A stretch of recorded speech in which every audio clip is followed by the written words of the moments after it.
আসসালামু আলাইকুম। আশা করছি সবাই ভালো আছেন। তো আজকের ভিডিওটা আমি কন্টিনিউ করছি, কারণ আম্মু একটু ব্যস্ত থাকায় আম্মু ভয়েস দিতে পারছে না, তো আম্মুর জায়গায় আমি ভয়েস দিচ্ছি। তো আজকের ভিডিওটা একটু স্পেশাল। আজকে আমার খালামণি চলে যাচ্ছে, একটু হুট করেই চলে যাওয়া বলা যায়, কারণ কি আমার খালামণি মানে একটু প্রবলেম হয়েছে এই কারণে। তো এই যে বুড়িটা ঘুম থেকে উঠে গেছে, আর ওদিকে আমার ভাইও ঘুমাচ্ছে। অনেক সকাল, প্রায় 7:30 বাজে।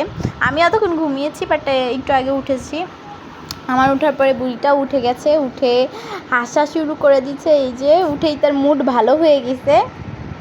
এই যে এখন বুড়িকে আমি রেডি করিয়ে দিলাম, কি যে সুন্দর লাগছে। আর এত ওর মুডটা এত ভালো ছিল, শুধু ফিক ফিক করে হাসছে। এত হাসতে পারে মেয়েটা, কি বলবো। তো আরেকদিকে অনেক কষ্ট লাগছে যে আজকে ওরা চলে যাবে। তো এতদিন প্রায় 1 মাসের মতো থাকলাম, এই মাসে থাকার কথা ছিল, বাট হুট করে যাওয়া লাগছে। তো চলে যাচ্ছে, এই কষ্টে এই দুঃখে পাচ্ছি না। তো কি আর করার, যাওয়ার যেহেতু লাগবে, যেতে তো হবেই, আবার আসবে ইনশাল্লাহ। তো এই যে পাখিটাকে রেডি করে দিচ্ছে, আর সে তো হাসতে হাসতে তার অবস্থা খারাপ। একটু আমরা মজা করছিলাম 2 বোনে মিলে, হাসাহাসি করছিলাম।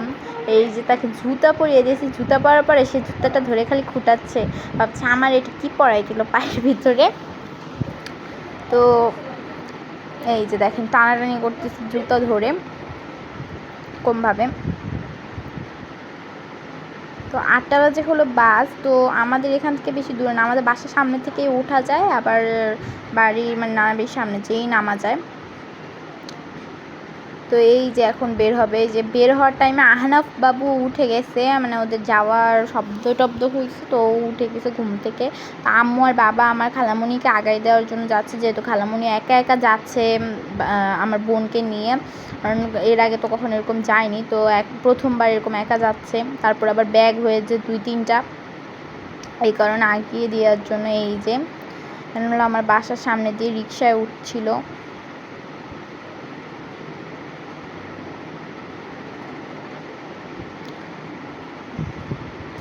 আর এই যে বাস কাউন্টারে যাওয়ার পরে এই যে আমাদের বাসার কি একটু দূরে, রিক্সা দিয়ে আসতে গেলেই 10 মিনিট এই কাউন্টারটা। এখানে এই বাসে যাবে এখান থেকে, এটা আমরা আগে জানতাম না, জানতে পেরেছি কিছুদিন ধরেই। এখান দিয়ে যাওয়া আসা করি, পদ্মা সেতু হয়ে খুবই সুবিধা হয়। আর এই যে বুড়িটা খেলা করছে, বুড়িটার জন্য এত পরিমাণ মায়া লাগছে, বুড়িটা এইভাবে চলে যাচ্ছে, কি আর বলবো।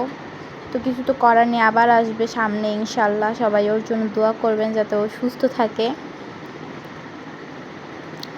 আর আজকের মতো ভিডিওটা এখানেই। কমেন্ট করে জানাবেন কেমন লাগলো, আর ভিডিওতে একটি লাইক করবেন, চ্যানেলটি সাবস্ক্রাইব করবেন। আল্লাহ হাফেজ।